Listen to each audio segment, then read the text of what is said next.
Olá, sou Gisele Borges, da Insight, diretora da Insight, e estou aqui para a gente continuar a nossa jornada Insight. Nós estamos na nossa 4ª transmissão e hoje nós temos um papo muito gostoso que nós vamos conversar com a Thaís Brandão. Tudo bem, Thaís? Tudo bem, Gi? Tudo bem também. Então, você é coordenadora de recursos humanos Isso, do Grupo Miura. exatamente. Então, tá bom, bem-vinda à Jornada Insight. Obrigada, eu que agradeço. Sempre bom Que estar aqui com isso. você. E nós temos também hoje, gente, o Dr. Rodolfo Tramujas, que vem aqui para nos ajudar nesse bate-papo. Boa tarde, Gisele. Boa tarde, Thaís. É sempre um prazer aqui estar com vocês nessa jornada Insight e poder contribuir, para o conhecimento das pessoas. Olha, hoje vocês vão trazer informações bem bacanas aqui para nós. Nós vamos falar de um tema, gente, muito interessante. Cultura organizacional e compliance, certo? Isso mesmo. O que nós queremos hoje são as informações importantes que vocês têm a respeito desses dois temas, tá? Esses temas, eles estão no curso de liderança da Insight, por isso que nós estamos aqui trazendo essas informações, exatamente para mostrar a importância desses temas nas empresas, nos líderes que estão dentro dessas empresas. Importantíssimo, né, Gi? Muito. Bem, muito bem-vindos e vamos começar falando o que vem a ser a cultura organizacional. Começa com você, Thaís. Isso. Por favor, fala para nós. Parece fácil, mas até um tanto complexo quando a gente fala em cultura, né? Mas é um assunto que já vem aí batendo muito na tecla desde bem antes até da pandemia, né? Se a gente for avaliar, que veio com muitas mudanças de cultura aí no decorrer desses últimos anos, né? Mas a gente fala de cultura, a gente não pode se limitar a que cultura organizacional são conceitos, são regras ou só apenas crenças, né? Os valores é a palavrinha mágica da cultura, né? E que gera bastante contexto aí, tomando inclusive outras dimensões no conceito de cultura organizacional.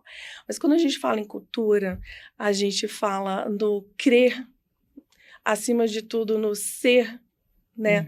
E quando a gente fala em valor, a gente fala de comportamento, a gente fala de atitude, né? E isso já foge um pouquinho daquilo que a gente tem de papel e caneta, né? Se a gente fosse limitar a políticas internas da empresa, por exemplo, né? Eu posso dizer que na minha organização a nossa cultura organizacional está limitada a uma política interna? Não. A política interna ela veio para nortear algumas diretrizes, né? Por isso a grande importância de toda organização ter bem claro a sua missão, a sua visão e valores, né? Certo. Porque tudo isso são diretrizes que norteiam toda a questão comportamental dentro de uma empresa. Certo. Né? O que chamou a minha atenção do que você falou é a questão de valores. O que são os valores de uma empresa, a importância desses valores dentro de uma cultura organizacional? Toda, né? 100%. Como eu falei, né? quando a gente fala em valores, a gente muda completamente a dimensão dos conceitos, né? Porque nós estamos falando de comportamento, nós estamos falando de atitude, de ações, né? Então, qual o papel do RH?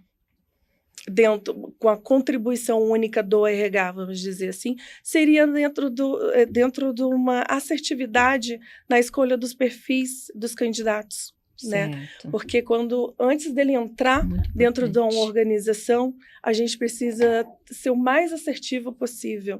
Então, a nossa grande dificuldade, né, desafio, não tanto dificuldade, mas desafio, seria a extração desses soft skills nesses candidatos, né? Quando a gente participa das entrevistas, do processo seletivo para dentro de uma empresa.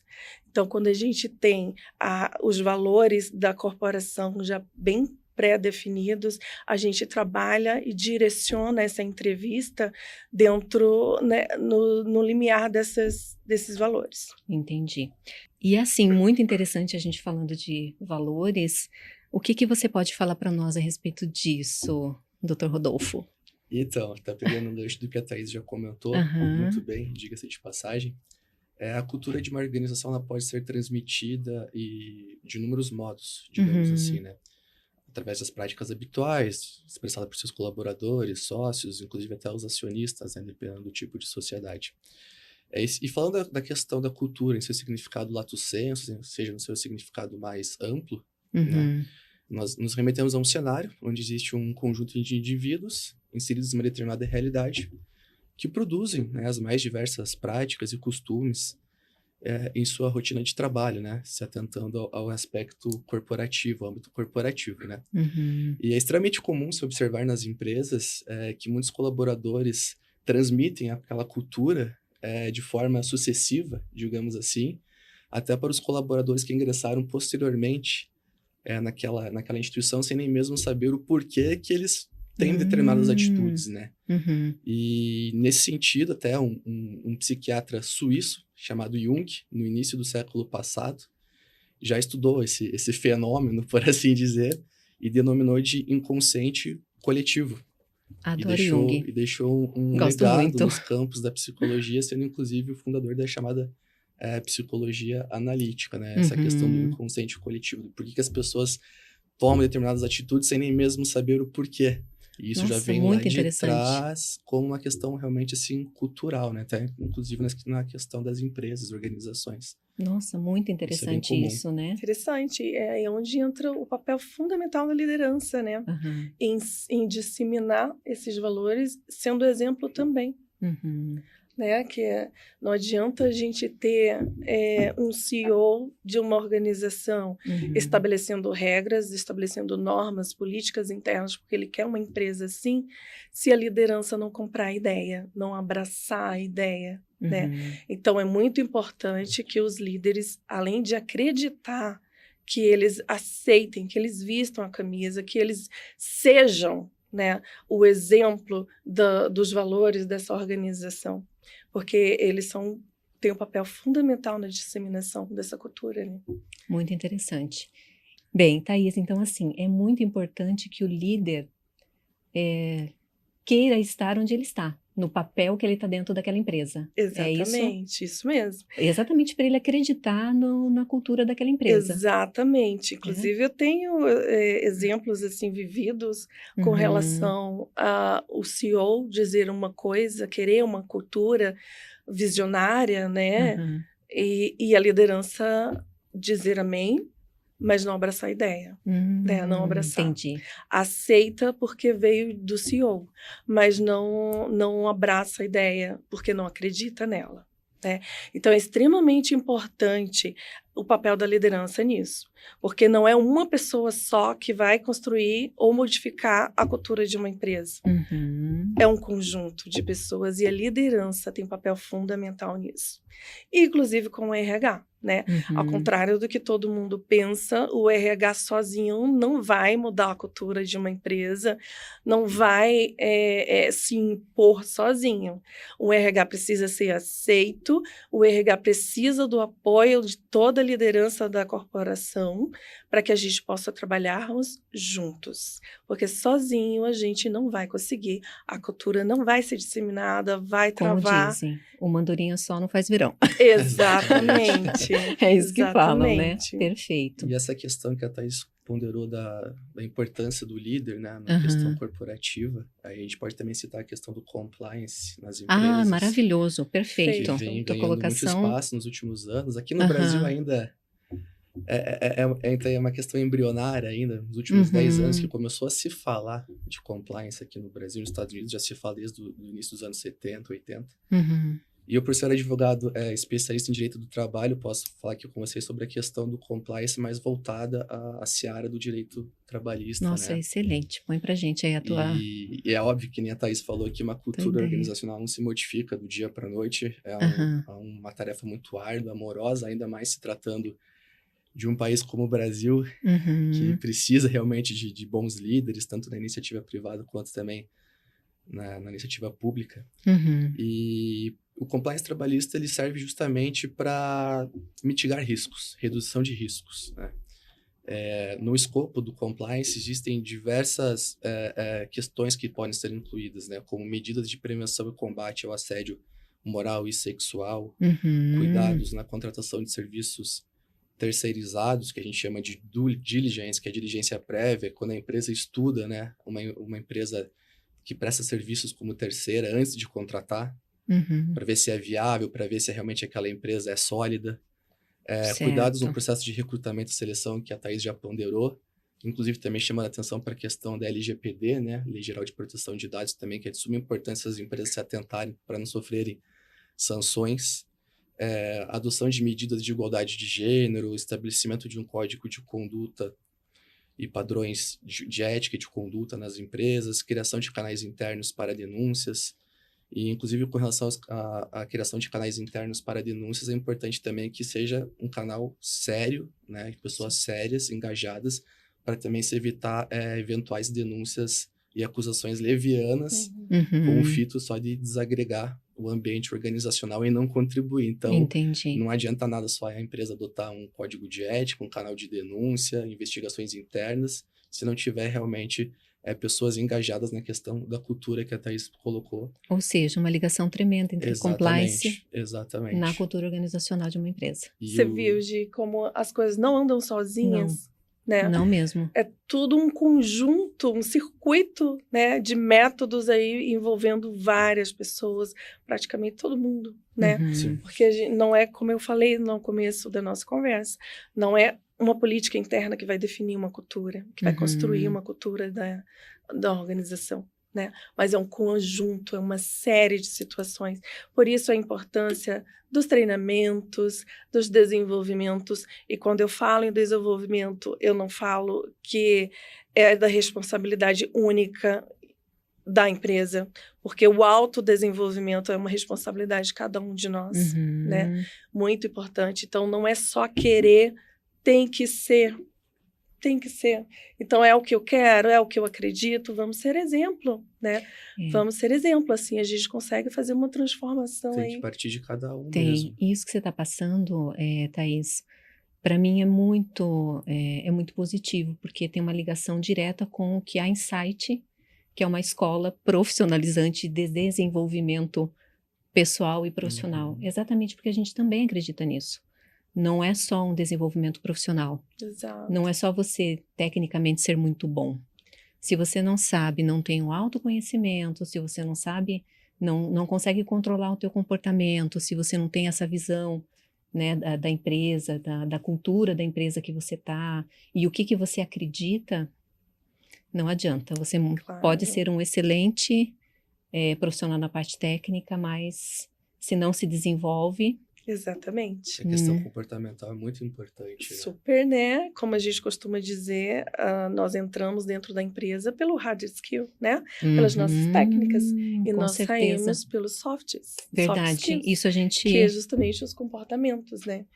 Então, ou a gente se adapta, né? Onde vem a grande resiliência aí, mais uma vez, né? Sendo um marco principal aí, né? Pós-pandemia, que foi essa questão da adaptação, né? De se readaptar.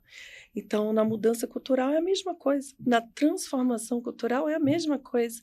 A gente tem que constantemente se permitir mudar. Né? Então não é só querer, né, Rodolfo? Não adianta eu querer e dizer, ok, vamos, mas se eu não tiver a vontade, a iniciativa, a atitude em ser, eu não vou sair do lugar, né? E é muito importante a assertividade na contratação, no desenvolvimento do perfil do cargo que a gente está abrindo seleção, por exemplo, né, de toda e qualquer empresa, é você buscar aquele perfil com os valores condizentes com o da organização. Porque fica mais fácil a adaptação e é muito mais assertivo, né? E assim, isso que você está comentando me traz aqui uma pergunta. Quando você trabalha para um grupo, que tem várias empresas dentro do grupo, empresas diferentes... Elas, apesar delas fazerem parte de um grupo, essas empresas, elas têm culturas diferentes. Claro. Nossa, e aí? Características de profissionais diferentes também. Como é que fica isso? Exatamente. Para o RH. É o desafio que eu amo, né? Eu sou suspeita. Mas a importância está na definição do perfil do cargo, né? Perfeito. Então, apesar de sermos um grupo, né? Cada empresa tem a sua missão, visão e valores. E segmentos também diferentes. Então, a gente sempre adapta aquela vaga aberta a um perfil dentro daquela unidade. Não é um perfil de grupo, um perfil que eu acho adequado como RH. Mas é um perfil que a gente desenha voltado para a necessidade da empresa. Perfeito. Agora, e quando não tem uma cultura declarada? Não existe... Pois é. Não está claro qual é a cultura. Eu acho assim, Gisele, a cultura tem que ser declarada de cima para baixo.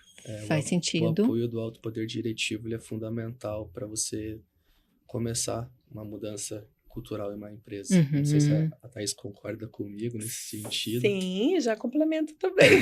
Por favor. E assim, se os líderes não tiverem bem definidos quais são as culturas, como você colocou, mas na ausência de uma cultura bem definida, como é que faz? Isso tem que partir de cima para baixo, o alto poder diretivo. Inclusive, para a gente ter um programa de compliance em qualquer empresa, você vai ter que ter o primeiro aval e a concordância ali do alto poder diretivo, senão você não consegue efetivar os próximos passos, os próximos pilares de um programa de compliance, por exemplo. Ou seja, tem um grande poder na cultura organizacional. Isso. Os líderes. A dos figura líderes. Do líder, né? Do gerente, do sócio, do acionista, enfim, quem está em cima da pirâmide na questão institucional, né? Entendi. E aí aquilo que você colocou que eu acho bem interessante a gente voltar. Não importa o que ele fala que tem que ser, é importante o que também ele é. Exatamente. Porque ele é um exemplo. Exatamente. O líder, ele é um exemplo. Exatamente. É isso? Eu tive uma experiência... Conta pra gente. Um tanto Conta pra nós que aí já... com relação a isso, né? A liderança centralizadora. O CEO queria uma mudança radical de cultura dentro da organização, né? E essa mudança, enquanto tinha as lideranças em reuniões, todo mundo dizia, ok, vamos nessa, né? Mas na prática não era assim, não era assim, não era aceitável, porque eles não acreditavam, né? Primeiro por ser uma liderança também muito centralizadora e antiga. Então, a questão da mudança, ela já vem com um impacto restritivo muito grande, né? Com relação a se abrir, se permitir. E com isso trava o trabalho de RH, de liderança e o resultado final, que é a visão do CEO com relação àquela organização, né? Então você tem que dizer, ok, eu vou acreditar, ok, eu vou ser. Porque não é só dizer, ok, eu acredito, ou ok, tudo bem, né? Não, a comunicação ela tem que ser clara, os objetivos têm que estar claros, para que a liderança possa entender e aceitar acima de tudo. Aí você entrou num ponto também muito, muito importante, a importância da comunicação clara nas empresas. Eu sou super fã, eu sempre bato nessa tecla, que eu sou super a favor da comunicação clara e objetiva. Então, se eu quero te passar uma informação, eu vou direto ao ponto, eu não conto muitas histórias. Mas isso vai muito do perfil da pessoa também. É um dos temas do curso de liderança da Insight. Olha só, tô comunicação assertiva. Importantíssimo. Se complementa, né? Importantíssimo. E você viu que ela é necessária para a transformação da cultura, né? Porque se a gente não tem as informações claras, se a gente não sabe quais as missões, a missão, a visão e os valores da empresa, a gente vai sair atirando às cegas. Hoje eu acho que é esse o objetivo. Então, a gente trabalha atingindo aquele objetivo, cada departamento vai atingindo um objetivo e ninguém vai chegar a um resultado que o CEO queria. Porque ninguém abraçou a mesma ideia, porque a comunicação talvez não fosse tão clara, né? E como eu falei, o Dr. Rodolfo também comentou, não adianta a gente ter uma política interna, um programa excelente de compliance, se a cultura ela não se resume só àquilo, né? Nós estamos falando de comportamento, nós estamos falando de atitude, então é importante a comunicação com a liderança, importante treinamento constante, para que eles possam aceitar e ser o exemplo daquilo que a gente quer.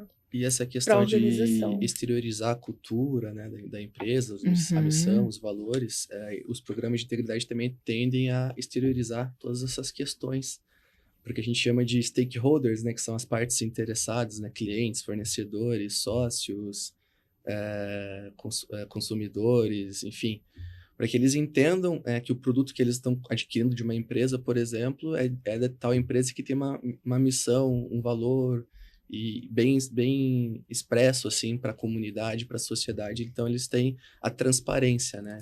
Isso, do que eles estão adquirindo, do que eles estão adquirindo e também da origem do produto que eles estão adquirindo. Então, isso também influencia muito na questão de expansão do negócio, aumento do lucro, com certeza, capacitação dos colaboradores. Hoje as pessoas têm muito essa questão de escolha. Exatamente. Não é só o papel de eu quero aquilo. E hoje eles querem saber que empresa que é. O que aquela empresa faz, o que aquela empresa acredita. É verdade, isso é muito realidade mesmo. A importância da humanização em tudo que a gente faz também. Né? Sim, sim. Melhora a reputação da empresa, né? Não só também no aspecto financeiro, mas também no aspecto reputacional, né? Com certeza. Com certeza. A imagem, né? Nós somos a imagem da empresa. Exatamente. E, bem, muitas informações interessantes aqui para nós. E a gente vê assim que a parte comportamental tem uma ligação tremenda e direta, né? na cultura. Exatamente. Perfeito. E assim, tudo que a gente vive, né, dentro lá da nossa empresa. Vamos pegar assim um pouquinho com a Thaís aqui a questão do RH. A tua experiência, você vê pessoas que acabam saindo porque não acreditam na cultura daquela empresa que ela foi contratada? Claro, constantemente, né? Olha só. É completamente normal até. Quando a gente tem uma organização com uma cultura muito forte, já enraizada, já determinada e clara, se um colaborador entra para essa organização, ele por si só acaba saindo, porque ele não vai conseguir se adaptar àquela cultura. Ele vai se sentir o peixinho fora d'água ali dentro daquela organização.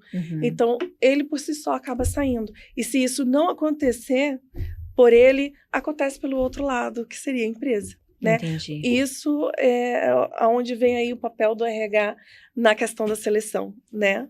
A seleção assertiva na escolha do perfil do profissional. Exatamente. É muito difícil você contratar um colaborador com um perfil similar ao da empresa e ele não dê certo. Só se ele realmente não quiser. Mas é muito, muito difícil. Então, a gente busca sempre para os soft skills, que é mais sucesso. Muito bom. Então, Dr. Rodolfo, a sua experiência, assim, quando você chegou numa empresa, e como é que foi? Na área do direito, a gente também tem Como é que é isso, né? A gente se depara também com essas dificuldades que a Thaís levantou, soft skills, né? E realmente assim, não tem tanta diferença da área do direito para outras áreas. Eu vejo assim nessas questões comportamentais e organizacionais.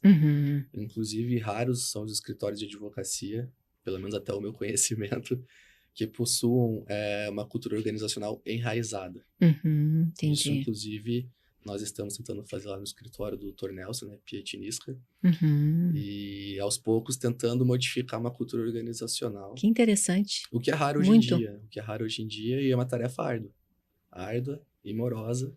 E muito importante. E contínua, tá? E contínua, é verdade, não para nunca, né? É verdade. E aos poucos nós estamos tentando incluir alguns entendimentos e funções, atribuições diversas para que a cultura organizacional melhore e a governança corporativa também melhore. Né? Perfeito. Então, gente, nosso tempo tem muito mais conversa, né? É verdade, foi mas o gostoso. Nosso tempo tá indo aqui. Bem, agora, o que eu vou pedir para vocês? Eu gostaria que você, Thaís, deixasse uma mensagem a respeito de cultura organizacional. Pode ser para os líderes, para quem quer se tornar um líder, ou para as empresas. Excelente. Escolha. Não vai ser difícil. É o que eu levo assim para a vida, tá? Permita-se, se abra, seja resiliente, creia, seja autodesenvolvedor de si mesmo, né? Porque não adianta querer transferir os seus desejos, as suas vontades para uma corporação ou para outrem. Tudo depende de você, então se joga, né? Vai em busca do seu autodesenvolvimento, porque você é dono de si mesmo. Não adianta dizer que a empresa não oferece oportunidade. Quem faz oportunidade é você. Então, se joga. Acredite em você mesmo. Muito bom. Dr. Rodolfo, é a sua mensagem. A minha mensagem é que para ser um bom líder, ele tem que ter um entendimento do todo, né? Todo o contexto que ele vai comandar, por assim dizer, né? Liderar. E um bom líder, ele tem que ser respeitado, né? E não temido. Entendi. Então, eu acredito que um bom líder ele tem que saber se posicionar, saber argumentar nos momentos certos, ter cuidado também em suas argumentações e na forma de expor, né, os colaboradores. E também acredito que seja até um pouco já de pessoa para pessoa, essa questão de liderança e de desenvolvimento, né? Uma característica que uns têm, infelizmente alguns não conseguem desenvolver tanto. Entendi. Mas acredito que para ser um bom líder, a pessoa tem que ser, principalmente, ser um exponencial, assim, dentro da figura, ele vai empresa. ter um papel ali de Exatamente. um exemplo. Aquela figura que tá muito difícil hoje da gente achar, que é aquela figura do herói, que as pessoas buscam muito. Na verdade, é aquele que você olha e você vê. Heróis, né? É mais ou menos isso. Por isso a importância da gente se desenvolver, tá? Então, gente, agradeço muito, muito, muito obrigada. Muito grata pela presença de vocês aqui. A conversa foi muito boa. Foi um bate-papo muito gostoso. Obrigada pelo convite, Gi. Agradeço, Gi, pela oportunidade. Agradeço a Thaís também aqui por seu conhecimento. Então tá bom, é isso, gente. Bem, nós vamos finalizar aqui e nós percebemos a necessidade de termos líderes dentro das empresas e a importância desses líderes acreditar que eles podem ser melhor, que eles podem ser um excelente exemplo dentro das empresas. Por quê? Porque a gente viu aqui, pessoal, que as empresas, elas não são apenas coisas e números, elas são principalmente pessoas. Por isso a importância do desenvolvimento para que a gente crie empresas fortes e que estejam aí preparadas para evoluir, para crescer, para ser cada vez melhor. É isso. Muito obrigada e até a nossa próxima Jornada Insight.